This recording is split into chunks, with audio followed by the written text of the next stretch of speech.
नमस्कार अमरावती. अजितदादांनी पिंपरी चिंचवडच्या महानगरपालिकेच्या प्रचारामध्ये ते बोलले आणि त्यांचा बोलाचा उद्देश असा होता की ती देशातली सर्वात चांगली महानगरपालिका होती. एवढ्या मोठ्या त्याच्यावर फंड्स ज्यावेळेस अजितदादांजवळ असताना सर्वात श्रीमंत महानगरपालिका होती आणि 10 वर्षाच्या कार्यकाळात ज्यावेळेस भाजपची महानगरपालिकेवर पिंपरी चिंचवडच्या सत्ता असताना ती पूर्ण नेस्तनाबूत झाली. हा उद्देश त्यांचा बीजेपीवर म्हणजे त्या तिथल्या लोकल लोकांनी जे काही तिथं काम केलं त्यावर त्यांचा रोख होता. परंतु त्याच्यातून भाजप म्हटल्यामुळं पूर्ण राज्यात त्याच्या प्रतिक्रिया उमटल्या आणि त्यानंतर प्रदेशाध्यक्ष असो किंवा अजून जे काही भारतीय जनता पार्टीचे आहेत त्यांनी त्याच्यावर आपल्या प्रतिक्रिया दिलेल्या आहे.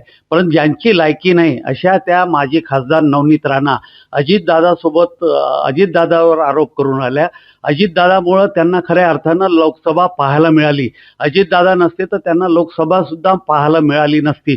प्रत्येक वेळेस विश्वासघातकी राजकारण करणाऱ्या ह्या ज्या नवनीत राणा आहे यांनी आपली पात्रता पाहावी व पात्रतेनुसार बोलावं. भाजपचे वरिष्ठ नेते आणि अजितदादा ते आपसात काय आहे ते पाहतील, परंतु आपली लायकी नसताना अजितदादावर थुंकणं हे त्यांना शोभत नाही. आणि त्यांना खऱ्या अर्थानं अजितदादांना मला जर रोखलं नसतं तर त्यावेळेस मी जर 2 महिने इथं लोकसभेच्या इलेक्शनमध्ये असतो तर त्या लोकसभा सुद्धा निवडून आल्या नसतं. पुढच्या काळामध्ये त्या कशा कुठून निवडून येतात हे आम्ही चांगल्या पद्धतीनं पाहून घेऊ.